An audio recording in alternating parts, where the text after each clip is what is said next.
Good morning, very good morning. ലോകമെമ്പാടുമുള്ള എല്ലാ പ്രേക്ഷകർക്കും ഒരു നല്ല ദിനം ആശംസിച്ചുകൊണ്ട് മറ്റൊരു മോർണിംഗ് വാക്ക് നമ്മൾ തുടങ്ങുകയാണ്. ഇന്ന് 2025 ജനുവരി മാസം 18 തീയതിയാണ്. മകരം 5 തീയതി കൂടിയാണ്. കൊല്ലവർഷം 1200 അതെ, ദിവസം കൂടെ പറയൂ, ഇന്ന് ശനിയാഴ്ചയാണ്. അപ്പൊ ഒരു വീക്കെൻഡ് ആണ്. ആ വീക്കെൻഡിന്റെ ഒരു ആലസ്യം പ്രേക്ഷകർക്കുണ്ടോ?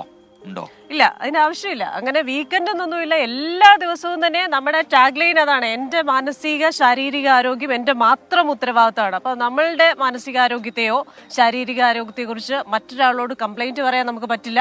അത് നമ്മളുടെ മാത്രം ഉത്തരവാദിത്തമാണ്. പ്രേക്ഷകർക്ക് ചില കംപ്ലൈന്റ് ഉണ്ട്. ഈ ക്രിസ്ത്യാനികൾ എവിടെയാണ് ഇങ്ങനെ ഇടയ്ക്കിടയ്ക്ക് മുങ്ങുന്നത് മോർണിംഗ് വാക്കിനിടയിൽ എന്ന് ചോദിക്കുന്നുണ്ട്. മോർണിംഗ് വാക്കിനിടയിൽ ഞാൻ മുങ്ങാറില്ല. മോർണിംഗ് വാക്ക് എവിടെ എന്നാണ് ചോദിക്കുന്നത്. ഓക്കെ, അത് ചിലപ്പോ നമുക്ക് ഇപ്പൊ പ്രജിന് ചില ദിവസം മറ്റു ചില ഡ്യൂട്ടികൾ ഉണ്ടാവാം, എനിക്ക് ചില ഡ്യൂട്ടികൾ ഉണ്ടാവും. അപ്പൊ അങ്ങനെ വരുമ്പോൾ പറ്റുന്ന, അല്ലാതെ മടിയായിട്ടില്ലല്ലോ. മോർണിംഗ് വാക്കിൽ നിർത്തുന്നില്ല. പ്രേക്ഷകർ എത്ര ആൾക്കാർ മോർണിംഗ് വാക്കിനും ജോഗിനുമായിട്ട് റെഡിയായി നിൽക്കുന്നുണ്ട്, ഇതൊക്കെ കമന്റ് ബോക്സിൽ കുറിക്കുമെന്ന് പ്രതീക്ഷിക്കുന്നു. അപ്പോൾ ഇന്ന് നമ്മൾ മോർണിംഗ് വാക്കിനെ എത്തിയിട്ടുള്ളത് ഒരു സ്പെഷ്യൽ ഇടത്താണ്. കൊച്ചിയുടെ ഒരു സാംസ്കാരിക കേന്ദ്രം എന്നൊക്കെ പറയാം. ചരിത്രപ്രധാനമായ ഒരു സ്ഥലം കൂടിയാണ്. കൊച്ചി രാജാക്കന്മാരുടെ ദർബാർ നടന്നിരുന്ന സ്ഥലമാണ്. Durbar Hall Ground. അപ്പൊ അതിന്റെ കൂടുതൽ വിശേഷങ്ങളുണ്ട്, വർത്തമാനങ്ങളുണ്ട്. അപ്പം വാർത്തകൾ, അതാണല്ലോ മുഖ്യം. അത് മറച്ചു വെക്കുന്നില്ല, അത് മാറ്റിവെക്കുന്നില്ല. അപ്പൊ വാർത്തകളിലേക്ക് നമ്മൾ ആദ്യം കടക്കുന്നു.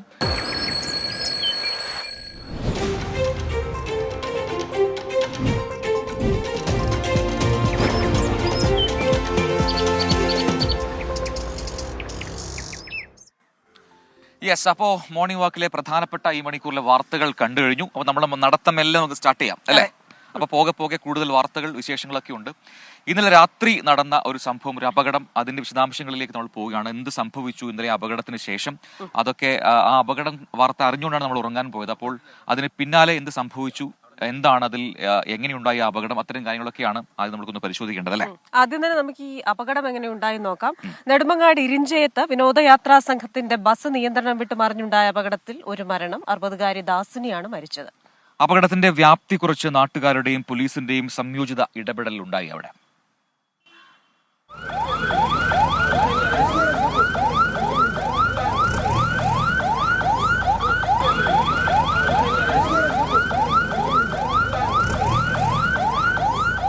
കാട്ടാക്കട പെരുങ്കടവിളയിൽ നിന്ന് മൂന്നാറിലേക്ക് ടൂർ പോയ സംഘം സഞ്ചരിച്ച ബസ് രാത്രി 10:15 അപകടത്തിൽപ്പെട്ടത്. അപകടം നടന്ന ഉടൻ നാട്ടുകാരും പോലീസും ഫയർഫോഴ്സും രക്ഷാപ്രവർത്തനം തുടങ്ങി.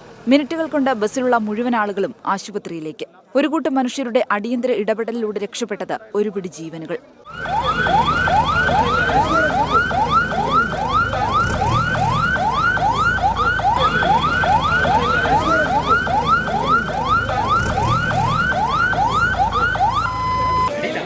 ബസിന്റെ അമിത വേഗതയാണ് അപകട കാരണമെന്ന് നാട്ടുകാർ. ഈ വണ്ടി വേറൊരു കാലി അശോക് ലാലാന്റെ വണ്ടിയായിട്ട് മത്സരിച്ച് വന്നതാണ്. അവിടെ നിന്നുള്ള സ്ട്രെയിറ്റ് റോഡിൽ നിന്ന് കാല് കൊടുത്താ, പിന്നെ പുള്ളി കാലെടുത്തില്ല. അതേ വളവിൽ ആ ഒടിവില്ലേ, ആ ഒടിവ് സംഭവിച്ച സമയത്ത് തന്നെ അതിൽ ലോക്കായി. ആ ഒരു ടാറിങ്ങിന്റെ കട്ടിങ് ഉണ്ട്, ആ കട്ടിങ്ങിൽ വണ്ടി ലോക്കായപ്പോഴത്തേക്കും പുള്ളിയുടെ കയ്യിൽ നിന്ന് പോയതാണ്. അമിത വേഗതമായിരുന്നു. വേഗത മാത്രമല്ല, പുള്ളി ഒരു തരം ക്രൈസ് ആണ് കാണിച്ചത് വണ്ടിയില. അപകട സമയത്ത് ബസ്സിലുണ്ടായിരുന്നത് 49 പേർ. പരുക്കേറ്റ 28 പേർ മെഡിക്കൽ കോളേജ് ആശുപത്രിയിലും 10 പേർ SIT ആശുപത്രിയിലും ബാക്കിയുള്ളവർ നെടുമങ്ങാട് ജില്ലാ ആശുപത്രിയിലും ചികിത്സയിലാണ്. ഇതിൽ ആരുടെയും നില ഗുരുതരമല്ല. അതേസമയം അപകടത്തിൽ മരണപ്പെട്ട ദാസിനിയുടെ മൃതദേഹം മെഡിക്കൽ കോളേജ് ആശുപത്രിയിലേക്ക് മാറ്റി. അപകടം സംബന്ധിച്ച പോലീസ് അന്വേഷണം തുടങ്ങി. 24 തിരുവനന്തപുരം. യെസ്, എന്തായാലും ആ അപകടം, അതിൽ വാഹനം അമിത വേഗത്തിലായിരുന്നു എന്ന പ്രാഥമിക നിഗമനത്തിലേക്ക് ഇപ്പോൾ പോലീസ് എത്തുന്നുണ്ട്. ഈ ഡ്രൈവർ ഈ അപകടശേഷം അപ്പം തന്നെ ഓടി രക്ഷപ്പെട്ടു. പക്ഷേ ഇപ്പോൾ പിടിയിലായിട്ടുണ്ട് എന്നൊരു വിവരം വരുന്നു. അരുൾദാസ് ആണ് പോലീസിന്റെ പിടിയിലായിരിക്കുന്നത്. എന്നാൽ ഈ ഡ്രൈവറുടെ, അരുൾദാസ് എന്ന് പറയുന്ന ഡ്രൈവറുടെ കണ്ണിന് സാരമായി പരിക്കേറ്റിട്ടുണ്ട് എന്ന് കൂടി വിവരം ലഭിക്കുന്നുണ്ട്. അതെ, അപ്പോ ഇതുമായി ബന്ധപ്പെട്ട് അപകട സമയത്ത് ഡ്രൈവർ മദ്യപിച്ചിട്ടില്ല എന്ന ഒരു നിഗമനം കൂടെ പോലീസ് പറയുന്നുണ്ട്. അതൊരു പ്രാഥമിക നിഗമനമാണ്. നമുക്ക് ഒരു ബൈറ്റ് ഉണ്ടെന്ന് തോന്നുന്നു. ഞങ്ങൾ അകത്ത് കയറി കാണുമ്പോൾ 7 പേര് കിടക്കുകയാണ്. 7 പേരെ ചികിത്സ നടന്നുകൊണ്ടിരിക്കുന്നത്. 2 കുട്ടികൾ, സ്കൂളിൽ പഠിക്കുന്ന കുട്ടികൾ പ്രാഥമിക ചികിത്സ കഴിഞ്ഞ് അവിടെ നിൽക്കുകയാണ്. അതാണ് ഇപ്പോൾ ഇവിടെ വന്നിട്ടുള്ള അവസ്ഥ. മുറിവില്ലാതെ ഒരാളാണ് മരണപ്പെട്ടതിലൊരാൾ ഇപ്പം മരണപ്പെട്ടത്. അപ്പം നല്ല അടി കൊണ്ട് തലയ്ക്ക് ക്ഷതമേറ്റതായിരിക്കാമെന്നാണ് സാധ്യത. അതുകൊണ്ട് അത്തരത്തിലുള്ള അബോധാവസ്ഥയോ അല്ലെങ്കിൽ അതുപോലത്തെ ലക്ഷണമുള്ളവരെല്ലാം മെഡിക്കൽ കോളേജിലേക്ക് അയക്കുകയും ബാക്കിയുള്ള ആളുകൾ നെടുമങ്ങാട് പ്രാഥമിക ചികിത്സ നടത്തുകയും അവിടെ മുനിസിപ്പൽ ചെയർമാൻ അവിടെ സ്പോട്ടിൽ നിൽപ്പുണ്ട്, പോലീസ് ഡിവൈഎസ്പി അടക്കമുള്ള ആളുകൾ സംഭവ സ്ഥലത്ത് നിന്ന് ഈ രക്ഷാപ്രവർത്തന നേതൃത്വം കൊടുക്കുകയാണ്. രാഷ്ട്രീയ സാമൂഹ്യ പ്രവർത്തകരെല്ലാം ആ പ്രവർത്തനങ്ങൾ അറിഞ്ഞ ഉടൻ തന്നെ ഇടപെടാൻ രംഗത്തിറങ്ങാൻ ആവശ്യമായ നിർദ്ദേശം ഞാൻ നൽകുകയുണ്ടായി. ഈ വണ്ടി ഒരു കാലി അശോക് ലാലാന്റെ വണ്ടിയായിട്ട് മത്സരിച്ച് വന്നതാണ്. അവിടെ നിന്നുള്ള സ്ട്രെയിറ്റ് റോഡിൽ നിന്ന് കാല് കൊടുത്താ പിന്നെ പുള്ളി കാലെടുത്തില്ല. അതേ വളവിൽ ആ ഒടിവില്ലേ, ആ ഒടിവ് വി ജയശങ്കർ ഉണ്ട് കൂടുതൽ വിവരങ്ങളുമായി തിരുവനന്തപുരത്തു നിന്നും. ജയ്, അപ്പോൾ ഇതൊരു വലിയ അപകടം തന്നെയാണെന്ന് പറയാം. കാരണം വെച്ചാൽ കൃത്യമായി ഇടപെടൽ നാട്ടുകാരുടെ ഭാഗത്തുനിന്നൊക്കെ ഉണ്ടായതുകൊണ്ടാണ് അപകടത്തിന്റെ വ്യാപ്തി കുറഞ്ഞതെന്ന് മനസ്സിലാക്കുന്നു. അപ്പോൾ യഥാർത്ഥത്തിൽ എന്താണ് സംഭവിച്ചത്? ഒരു വിനോദയാത്രാ സംഘമാണ് ഈ അപകടത്തിൽപ്പെട്ടത്. സന്തോഷിച്ച് ഉല്ലസിച്ച് പോവുകയായിരുന്ന ഒരു വാഹന സംഘം, അതിലാണ് ഇങ്ങനൊരു അപകടം ഉണ്ടായത്. അപ്പോൾ ഡ്രൈവറുടെ ഭാഗത്ത് കൃത്യമായ അശ്രദ്ധ ഉണ്ടായിട്ടുണ്ട് എന്ന പ്രാഥമിക നിഗമനത്തിൽ എന്തുകൊണ്ട് പോലീസ് എത്തുന്നു? നമുക്ക് ലഭിക്കുന്ന വിവരങ്ങൾ എന്താണ്? അതായത് ഇന്നലെ രാത്രി 10:15 കൂടിയാണ് ഇത്തരത്തിലൊരു അപകടം സംഭവിക്കുന്നത്. ഈ അപകടമുണ്ടായ ആദ്യ മിനിറ്റുകളിൽ തന്നെ നാട്ടുകാർ ഈ അപകട സ്ഥലത്തെത്തുകയും രക്ഷാപ്രവർത്തനം ആരംഭിക്കുകയും ചെയ്തു. പിന്നാലെ പോലീസും ഫയർഫോഴ്സും എത്തി.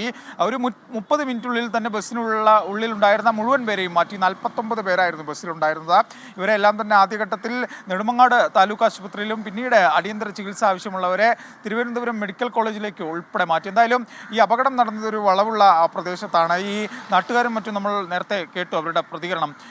അമിത വേഗതയിലായിരുന്നു ഈ ബസ്. മറ്റൊരു വാഹനവുമായി ഒരു റേസിംഗ് വരെ നടത്തിയെന്നാണ് നാട്ടുകാർ എന്തായാലും അഭിപ്രായപ്പെട്ടത്. സംഭവവുമായി ബന്ധപ്പെട്ട ബസ് ഡ്രൈവർ അരുളിനെ നിലവിൽ പോലീസ് കസ്റ്റഡിയിലെടുത്തിട്ടുണ്ട്. ഇന്നലെ രാത്രി ഏറെ വൈകിയാണ് ഇയാളെ പോലീസ് കസ്റ്റഡിയിലെടുക്കുന്നത്. ആദ്യഘട്ടത്തിൽ കാട്ടാക്കടയിലെ ഒരു സ്വകാര്യ ആശുപത്രിയിൽ ഇയാൾ ചികിത്സ തേടുകയും പിന്നീട് ഇയാളെ കാണാതാകുന്നൊരു സാഹചര്യം ഉണ്ടായി. പോലീസ് രാത്രി ഏറെ വൈകി 4:45 കൂടിയാണ് ഈ അരുളിനെ പോലീസ് കസ്റ്റഡിയിലെടുക്കുന്നത്. അത്രമാത്രം പോലീസ് സംവിധാനം ഇഫക്റ്റീവായി ഈ അപകടത്തിന് പിന്നാലെ പ്രവർത്തിച്ചു. എന്തായാലും ഇയാളെ വിശദമായി പോലീസ് ചോദ്യം ചെയ്തു വരികയാണ്. ഇയാൾ എന്തായാലും വണ്ടി അമിത വേഗതയിലായിരുന്നു. അമിത വേഗതയിൽ ഓടിച്ചപ്പോൾ ഇത്തരത്തിൽ കയ്യിൽ കിട്ടിയില്ല എന്നൊരു മറുപടി, ഒരു മൊഴിയാണ് പോലീസിന് നിലവിൽ നൽകിയിരിക്കുന്നത്. ഇയാളുടെ അറസ്റ്റ് ഉൾപ്പെടെ രേഖപ്പെടുന്ന കാര്യത്തിലേക്ക് പോലീസ് രാവിലെയോടെ തീരുമാനമെടുക്കുമെന്നാണ് നമ്മൾ അറിയുന്നത്. എന്തായാലും ഡ്രൈവർ അരുൾ നിലവിൽ പോലീസ് കസ്റ്റഡിയിലുണ്ട്. ഇയാൾ ഏറെക്കുറെ അമിത വേഗതയിലാണ് വണ്ടി ഓടിച്ചതെന്ന് പോലീസിനോട് സമ്മതിക്കുകയും ചെയ്തിട്ടുണ്ട്. ഒപ്പം തന്നെ മദ്യപിച്ച അല്ല വണ്ടി ഓടിച്ചെന്നാണ് പോലീസിന്റെ പ്രാഥമിക നിഗമനം. ഇതുമായി ബന്ധപ്പെട്ട വൈദ്യപരിശോധന ഉൾപ്പെടെയുള്ള കാര്യങ്ങൾ നടക്കാനുണ്ട്. അതിൽ ഇക്കാര്യത്തിൽ കൂടുതൽ വ്യക്തത വരും. എന്തായാലും ഒരു ജനകീയ ഇടപെടൽ, ഒരു ജനകീയ രക്ഷാപ്രവർത്തനമാണ് ഈ അപകടത്തിന്റെ തോത് എന്തായാലും കുറച്ചിരിക്കുന്നത്. ഈ അപകടവുമായി ബന്ധപ്പെട്ട് 28ഓളം പേർ തിരുവനന്തപുരം മെഡിക്കൽ കോളേജിലും 10ഓളം പേർ SIT ആശുപത്രിയിലും ബാക്കിയുള്ളവർ നെടുമങ്ങാട് താലൂക്ക് ആശുപത്രിയിൽ ഒക്കെയാണ് ചികിത്സയിലുള്ളത്. ആരുടെയും നില ഗുരുതരമല്ല എന്നത് വളരെയധികം സന്തോഷം നൽകുന്ന ഒരു വാർത്തയാണ്. അപ്പോൾ പോലും ഈ അപകടത്തിൽ ഒരു മരണം സ്ഥിരീകരിച്ചിട്ടുണ്ട്. ഒരു 60 വയസ്സുള്ള സ്ത്രീയുടെ മരണം ഇന്നലെ തന്നെ സ്ഥിരീകരിച്ചു. എന്തായാലും ഈ അപകടം ഉണ്ടായതിന് പിന്നാലെ നമ്മുടെ എല്ലാ സംവിധാനങ്ങളും, ആംബുലൻസുകൾ ഉൾപ്പെടെ ആ സമയത്ത് പാഞ്ഞെത്തി. ഒപ്പം തന്നെ പോലീസും ഫയർഫോഴ്സും എത്തി. നാട്ടുകാർ സംഭവ സ്ഥലത്ത് തന്നെ സജീവമായി ഉണ്ടായിരുന്നു. മന്ത്രിമാർ ഉൾപ്പെടെ GR അനിലും ഉൾപ്പെടെ സംഭവ സ്ഥലത്തേക്ക് ഉൾപ്പെടെ ആശുപത്രിയിൽ ഉൾപ്പെടെ എത്തുന്ന സാഹചര്യം ഉണ്ടായി. ഒപ്പം തന്നെ ആരോഗ്യമന്ത്രി മെഡിക്കൽ കോളേജിൽ എല്ലാ സജ്ജീകരണങ്ങളും ഒരുക്കാൻ വേണ്ടി ഒരു ഇടപെടൽ നടത്തി. എന്തായാലും ഇനി കൃത്യമായി പോലീസിൻ്റെ അന്വേഷണം നടക്കാനുണ്ട്. പോലീസ് ഈ ഡ്രൈവറെ കസ്റ്റഡിയിലെടുത്തിട്ടുണ്ട്. ഇനി ബാക്കി തുടർ കാര്യങ്ങൾ രാവിലെയോടുകൂടി നമുക്ക് അറിയിക്കാൻ സാധിക്കുമെന്നാണ് പ്രതീക്ഷിക്കുന്നത്. പ്രജിൻ. ശരി, വി ജയശങ്കറാണ് വിവരങ്ങൾ നൽകിയത്. എന്തായാലും വലിയൊരു അപകടമാണ് നടന്നത്. പക്ഷേ നാട്ടുകാർ കൃത്യമായി ഇടപെട്ടു എന്നുള്ളതാണ് നമുക്ക് മനസ്സിലാക്കാൻ കഴിയുന്നത്. അതിൽ ഏറ്റവും പ്രധാനപ്പെട്ട ഒരു കാര്യം ഈ വിനോദയാത്രാ സംഘമാണത്. അതിലെ ബസ്സിൽ പോലും ഈ പറയുന്നത് മത്സരത്തിന് ശ്രമിച്ചു എന്നുള്ളത് നമ്മൾ ഞെട്ടിപ്പിക്കുന്ന കാര്യമാണ്. ചെറിയ കുഞ്ഞുങ്ങൾ ഒക്കെ ഉണ്ടായിരുന്ന ബസ്സാണ്. അപ്പോൾ എല്ലാ ദിവസവും പറയുന്നത് പോലെ വീണ്ടും നമുക്ക് പറയാനുള്ള ഒരേ ഒരു കാര്യം അതാണ്, വാഹനം ഓടിക്കുന്ന എല്ലാ വ്യക്തികളും, അതേപോലെ റോഡിലൂടെ നടക്കുന്നവരാണെങ്കിലും ചട്ടം പാലിച്ച് ചെയ്യുക. ഈ പറയുന്ന പോലെ ഓവർ സ്പീഡ്, ഇതൊക്കെ എത്ര പേരുടെ മരണത്തിന്, എത്ര പേരുടെ, ഇപ്പൊ ഇന്നലെ തന്നെ എത്ര സന്തോഷത്തോടു കൂടെ പോയി തിരിച്ചു വരേണ്ട ഒരു യാത്രയാണ്. അപ്പോ മത്സരയോട്ടമൊക്കെ അതും ഈ പറയുന്നത് പോലെ ഒരു വിനോദയാത്രാ സംഘം ഒരു ബസ് മത്സരത്തിന് ശ്രമിക്കുക എന്നൊക്കെ പറഞ്ഞാൽ നമുക്കത് എന്താണ് പറയുക, അംഗീകരിക്കാൻ കഴിയുന്നില്ല. മറ്റും അംഗീകരിക്കാൻ കഴിയില്ല. പക്ഷെ എങ്കിൽ കൂടി ഈ പറയുന്ന ഒരു വലിയ അപകടം നടന്നു. എന്തായാലും കൂടുതൽ കാഷ്വാലിറ്റി ഉണ്ടാകാതിരുന്നത് നാട്ടുകാരുടെയും പോലീസിന്റെയും ഒക്കെ സംയോജിതമായ ഇടപെടൽ കൊണ്ട് തന്നെയാണ്. അപ്പോൾ പ്രജിൻ, നമ്മുടെ പ്രേക്ഷകര് വളരെ വാർത്താധിഷ്ഠിതമായ കാര്യങ്ങൾ ശ്രദ്ധിക്കുകയും വാർത്തകൾ ശ്രദ്ധിക്കുകയും അതിന്റെ അപ്ഡേഷൻസ് ഒക്കെ ശ്രദ്ധിക്കുകയും ചെയ്യുന്നവരാണ് എന്നുള്ളതൊരു മികച്ച ഉദാഹരണമാണ്. ഇതിപ്പോൾ കമന്റ് ബോക്സിൽ നമ്മുടെ പ്രേക്ഷകരൊക്കെ ഹാജരായിട്ടുണ്ട്, അതൊക്കെ പറയാം. ഒപ്പം തന്നെ നമ്മുടെ റീന സതീശൻ പറഞ്ഞു, ഗുഡ് മോർണിംഗ് പ്രജിൻ ക്രിസ്റ്റീന. ഇന്ന് ഒരുപിടി കോടതി വിധികളുടെ ദിവസമാണല്ലോ. പറഞ്ഞത് കൃത്യമാണ്. ഒരുപിടി കേസുകളിൽ ഇന്ന് കോടതി വിധി വരുന്ന ദിവസമാണ്. അതിൽ ഏറ്റവും പ്രധാനപ്പെട്ട വാർത്ത അല്ലെ, ഏറ്റവും പ്രധാനപ്പെട്ട കേസാണ് നമ്മൾ അടുത്ത അപ്ഡേറ്റ് ആയി നോക്കുന്നത്. ഷാരോൺ കൊലക്കേസ്, പാറശാല ഷാരോൺ രാജ് കൊലക്കേസിൽ കുറ്റക്കാരി എന്ന് കണ്ടെത്തിയ ഗ്രീഷ്മയുടെ ശിക്ഷ ഇന്ന് അറിയാം എന്ന് നമുക്ക് മനസ്സിലാക്കാൻ കഴിയുന്നു. രാവിലെ നെയ്യാറ്റിൻകര അഡീഷണൽ സെഷൻസ് കോടതിയാണ് ശിക്ഷ വിധിക്കുക. രാവിലെ നടക്കുന്ന തുടർവാദത്തിന് ശേഷമാണ് പ്രതികൾക്കുള്ള ശിക്ഷ വിധിക്കുക. കേസ് അപൂർവങ്ങളിൽ അപൂർവം എന്ന് പരിഗണിച്ച് വധശിക്ഷ വിധിക്കണമെന്ന നിലപാട് പ്രോസിക്യൂഷൻ സ്വീകരിക്കുമോ എന്നതാണ് നിർണായകം. ഇവിടെ പ്രതിയുടെ പ്രായം ഉൾപ്പെടെ കണക്കിലെടുത്ത് പരമാവധി ശിക്ഷയിളവ് നൽകണമെന്നാകും പ്രതിഭാഗം വാദിക്കുക. കുറ്റക്കാരി എന്ന് കണ്ടെത്തിയ ഗ്രീഷ്മ നിലവിൽ അട്ടക്കുളങ്ങര വനിതാ ജയിലിലാണുള്ളത്. രാവിലെ പ്രതിയെ കോടതിയിൽ എത്തിക്കും. രണ്ടാം പ്രതിയായിരുന്ന ഗ്രീഷ്മയുടെ അമ്മ സിന്ധുവിനെ കുറ്റവിമുക്തയാക്കിയതിനെതിരെ ശിക്ഷാവിധി വന്നതിന് ശേഷം മേൽക്കോടതിയെ സമീപിക്കാനാണ് പ്രോസിക്യൂഷന്റെ തീരുമാനം.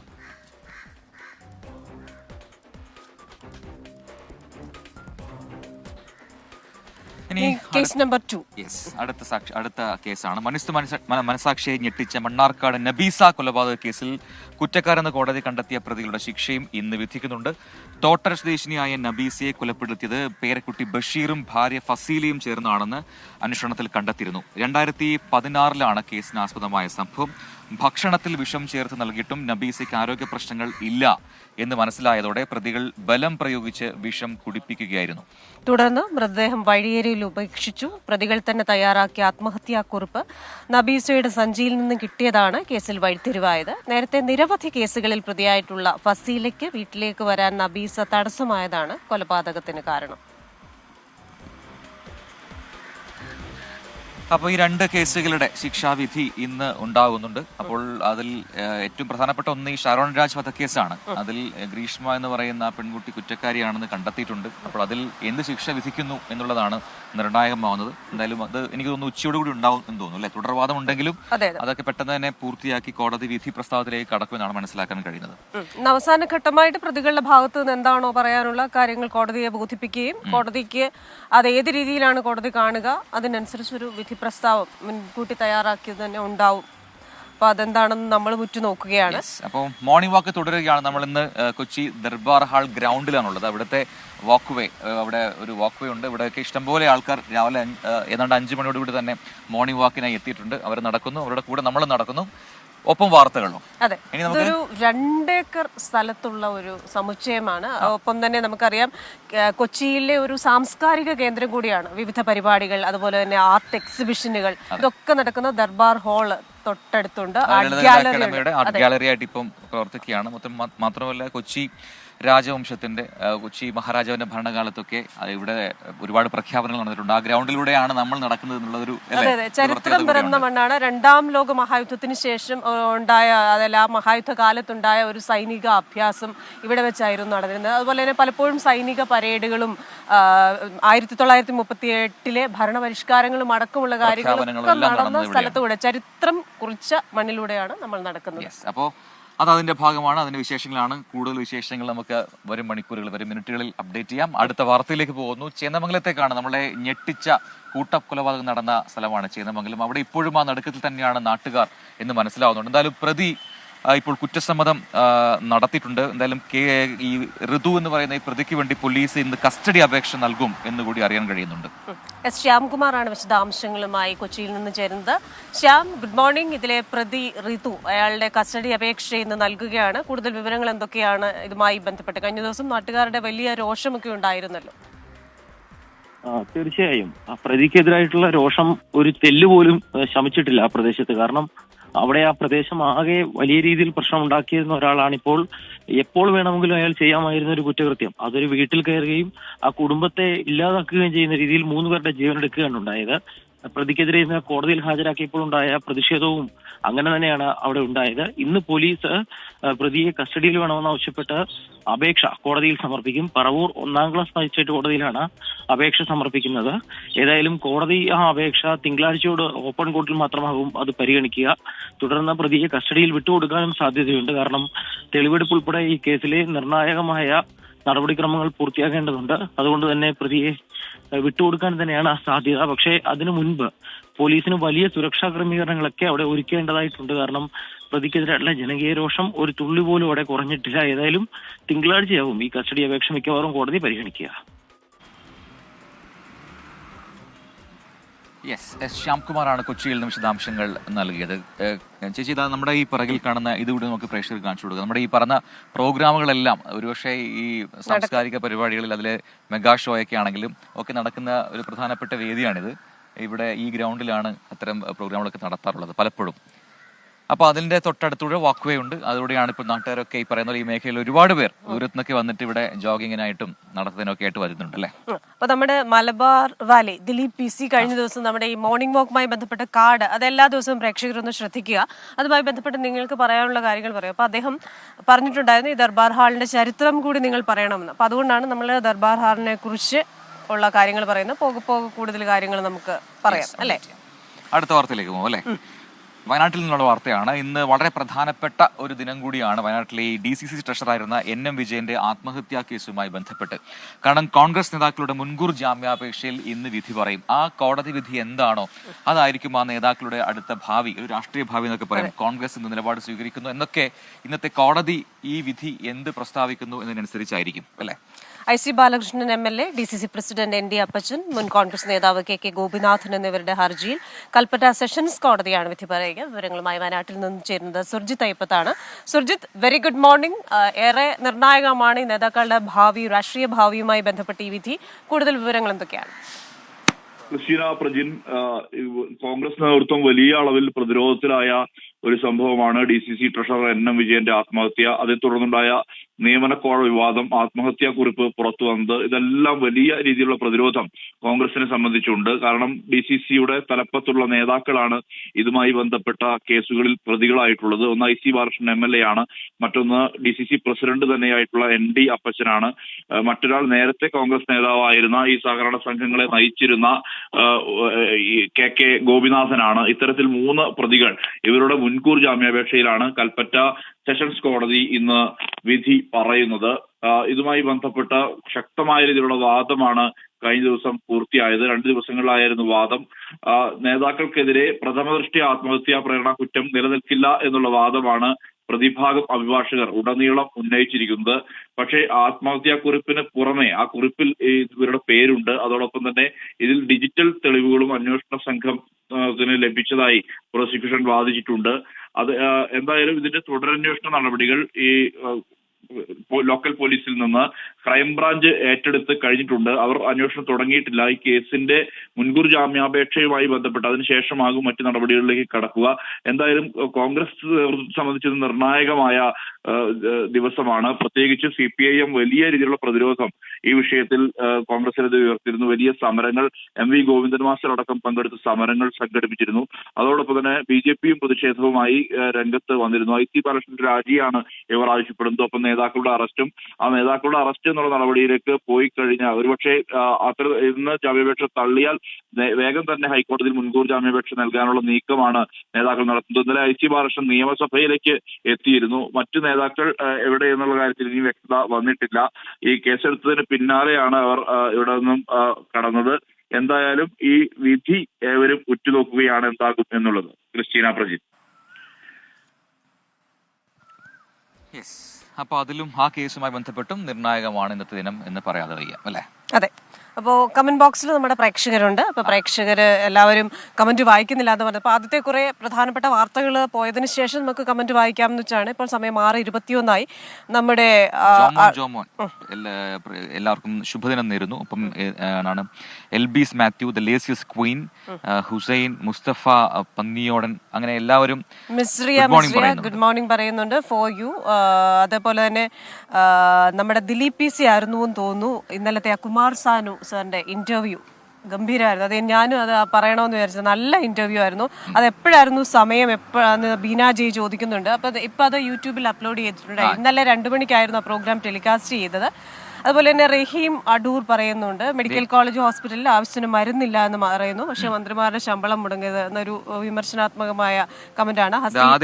പറയുന്നു ഡ്രൈവർ എന്ന് പറയരുത്, ബസ് ഓടിക്കുന്നയാൾ എന്ന് പറയണം എന്ന് പറയുന്നു. അതെന്താണ് അങ്ങനെ പറഞ്ഞെന്ന് അറിഞ്ഞൂടാ. അതെനിക്ക് തോന്നുന്നു ഇംഗ്ലീഷ് ഉപയോഗിക്കരുത്, മലയാളം. പക്ഷെ പലപ്പോഴും പല കാര്യങ്ങളുടെയും മലയാളം ബസ് എന്ന് പറയുന്നത് ശകടം ഓടിക്കുന്നയാൾ, ശകടം എന്നാണല്ലോ വാഹനം.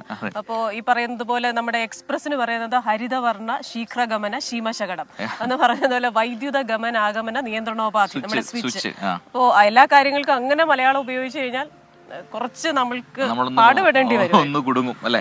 മാത്യു വർഗീസ് ഗുഡ് മോർണിംഗ് പറയുന്നുണ്ട്. അതേപോലെ തന്നെ ദിലീപ് PC, ഇന്ന് ഡോൾബിയുടെ ജന്മദിനമാണ് അല്ലെ, ഡിജിറ്റൽ ഡോൾബി സാങ്കേതിക വിദ്യ എന്ന് നമ്മൾ എപ്പോഴും പറയാറുണ്ട്. അപ്പൊ January 18 ശബ്ദ സാങ്കേതിക രംഗത്തെ അതികായനും ശബ്ദ സാങ്കേതിക രംഗത്ത് വിപ്ലവകരമായ മാറ്റത്തിന് തുടക്കമിട്ട ഡോൾബി ശബ്ദ സംവിധാനത്തിന്റെ ഉപജ്ഞാതാവുമായ ഡോൾബിയുടെ ജന്മദിനമാണ് എന്ന് പറയാം. Thank you for that information. മൗനത്തിൻ ഇടനാഴിൽ ഒരു ജാലകം മെല്ലെ തുറന്നതാരോ, ചില്ലപ്പൂങ്കാറ്റു പൂനിലാവോ, പൂനിലാവിൻ തേരിൽ വരും ഗന്ധർവനോ, മൗനത്തിൻ ഇടനാഴിൽ ഒരു ജാലകം. ഗംഭീരം. നിങ്ങളെ കൊണ്ട് ഒരു രക്ഷയില്ല മനുഷ്യൻ. നിങ്ങൾ ഇങ്ങനെ പാടി പാടി മനുഷ്യരെ ഇങ്ങനെ. മതി. നമുക്ക് അടുത്ത വാർത്തയിലേക്ക് പോകാം. അതിനുമുമ്പ് നമ്മുടെ ഈ കാര്യം പറയണ്ടേ പ്രേക്ഷകരോട്? നമ്മൾ ഇന്ന് ഇട്ടിരിക്കുന്ന ഈ ടീഷർട്ടിന് ഒരു പ്രത്യേകതയുണ്ട്. കാരണം വളരെ സ്പെഷ്യലായിട്ടുള്ള കുഞ്ഞുങ്ങളാണ് ഈ ടീഷർട്ടിൽ പെയിന്റ് ചെയ്തിരിക്കുന്നത്. കഴിഞ്ഞ ആഴ്ച ക്യാമ്പസ് ന്യൂസിന്റെ ഷൂട്ടിനായി നമ്മൾ തൃപ്പൂണിത്തുറ മൃദുല സ്പർശം സ്പെഷ്യൽ സ്കൂളിൽ പോയിരുന്നു. അവിടെ 70 കുഞ്ഞുങ്ങളുണ്ട്. മിടുക്കരാണ് അവർ. നന്നായി ചെണ്ടമേളം, അതുപോലെ തന്നെ പാട്ട്, എല്ലാ ഡാൻസ്, ഇതിലെല്ലാം മിടുക്കരാണ്. ഒപ്പം തന്നെ ഈ ടീഷർട്ടിൽ ഇങ്ങനെ പെയിന്റ് ചെയ്ത് ഇത് വിപണിയിൽ എത്തിച്ച് അവർ വരുമാനം കൂടി നേടുന്നുണ്ട്. അപ്പോൾ അവരോട് ആ സ്നേഹവും സന്തോഷവും ഒക്കെ പ്രകടിപ്പിക്കാൻ വേണ്ടി 2 ടീഷർട്ട് ഞങ്ങളും മേടിച്ചുകൊണ്ട് പോകുന്നു. അപ്പോൾ ആ ടീഷർട്ടാണ് ധരിച്ചിരിക്കുന്ന. ആ കുഞ്ഞുങ്ങളുടെ ആ സ്നേഹസ്പർശമാണ് ഈ ടീഷർട്ടിലുള്ളത്. അതുകൊണ്ട് ഞങ്ങൾ ആ സന്തോഷം പങ്കുവയ്ക്കുന്നു. അവർക്ക് എല്ലാ അനുഗ്രഹങ്ങളും ഉണ്ടാവട്ടെ. മിടുക്കന്മാരും മിടുമിടുക്കുകളുമായി നമ്മുടെ സമൂഹത്തോടൊപ്പം ചേരട്ടെ. നമുക്ക് അവരെ ചേർത്ത് പിടിക്കാം.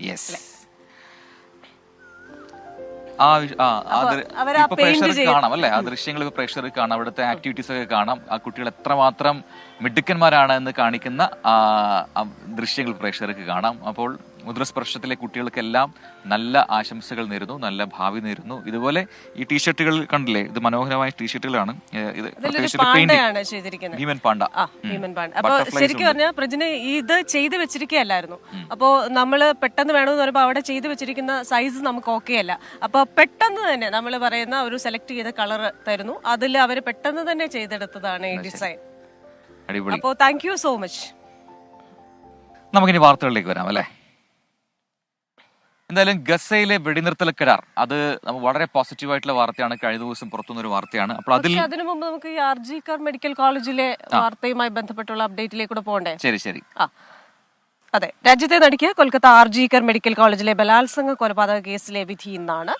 സീൽദ സെഷൻസ് കോടതി ജഡ്ജി അനിർഖാൻ ദാസ് ആണ് വിധി പ്രഖ്യാപിക്കുക. ബലാത്സംഗം, കൊലപാതകം അടക്കമുള്ള കുറ്റങ്ങളാണ് പ്രതി സഞ്ജയ് റോയ്ക്കെതിരെ ചുമത്തിയിരിക്കുന്നത്. വിനീത VG ആണ് ഡൽഹിയിൽ നിന്ന് കൂടുതൽ വിവരങ്ങളുമായി ചേരുന്നത്. വിനീത, വെരി ഗുഡ് മോർണിംഗ്. നമ്മുടെ നാടിനെ, രാജ്യത്തെ നടുക്കിയ ഒരു കേസാണ് RG-കർ മെഡിക്കൽ കോളേജിലെ ബലാത്സംഗ കൊലപാതക കേസ്. ഡ്യൂട്ടിയിലുണ്ടായിരുന്ന ഒരു വനിതാ ഡോക്ടറാണ് അതിക്രൂരമായി ബലാത്സംഗത്തിന് ഇരയായി കൊല്ലപ്പെട്ടത്. അപ്പോൾ ആ സാഹചര്യത്തിൽ ഈ വിധി ഇന്ന് പ്രസ്താവിക്കാൻ പോകുന്നു. അപ്പോൾ അതിന്റെ ഏതൊക്കെ വകുപ്പുകൾ പ്രതികൾക്കെതിരെ ചുമത്തിയിട്ടുണ്ട്, എത്ര പ്രതികൾ ഈ കേസിൽ അകപ്പെട്ടിട്ടുണ്ട്, അതിന്റെ വിശദാംശങ്ങൾ എന്താണ്, എത്ര മണിക്കാണ് വിധി പ്രസ്താവം ഉണ്ടാവുക? Very good morning Prajin and Christina. സൂചിപ്പിച്ചതുപോലെ തന്നെ രാജ്യത്ത് നടുക്കിയ കൊൽക്കത്തയിലെ RG-കർ മെഡിക്കൽ കോളേജിലെ ബലാത്സംഗ കൊലപാതക കേസിലാണ് വിധി ഇന്നുണ്ടാവുക. സീൽദ സെഷൻസ് കോടതിയാണ് വിധി പുറപ്പെടുവിക്കുന്നത്. പ്രജിൻ സൂചിപ്പിച്ചതുപോലെ ബലാത്സംഗം, കൊലപാതകം അടക്കമുള്ള കുറ്റങ്ങളാണ് പ്രതി സഞ്ജയ് റോയ്ക്കെതിരെ ചുമത്തിയിട്ടുള്ളത്. ആശുപത്രിയുടെ 3ാം നിലയിലുള്ള സെമിനാർ മുറിയിൽ നിന്ന് കഴിഞ്ഞ ഓഗസ്റ്റ് 9-നാണ് ഈ ഡോക്ടറുടെ മൃതദേഹം കണ്ടെത്തിയത്. തൊട്ടടുത്ത ദിവസം തന്നെ ഈ സിവിൽ പോലീസ് വോളണ്ടിയർ സഞ്ജയ് റോയെ അറസ്റ്റ് ചെയ്തിരുന്നു. പിന്നാലെ കടുത്ത പ്രതിഷേധങ്ങൾ ഉണ്ടാവുന്നു. ഈ കേസിന്റെ ഗൗരവ സ്വഭാവം കൂടി കണക്കിലെടുത്ത് അന്വേഷണം പിന്നീട് CBIക്ക് കൈമാറുന്ന ഒരു സാഹചര്യവും ഉണ്ടായി. നവംബർ 12-ന് ആരംഭിച്ച വിചാരണ ജനുവരി 9-നാണ് പൂർത്തിയായത്. 57 ദിവസം നീണ്ട വിചാരണയ്ക്കിടെ 50 സാക്ഷികളെയാണ് വിസ്തരിച്ചത്. ഈ കുറ്റകൃത്യം നടന്ന് 162-ാം ദിവസമാണ് സീൽദ കോടതിയിലെ additional district and sessions judge Anirban Das വിധി പറയുന്നത്. ഇത് രാവിലെയോടുകൂടി തന്നെ ഈ കേസിന്റെ വിധി പ്രസ്താവന അടക്കം ഉണ്ടാകുമെന്നാണ് നമുക്കിപ്പോൾ അറിയാൻ കഴിയുന്നത്.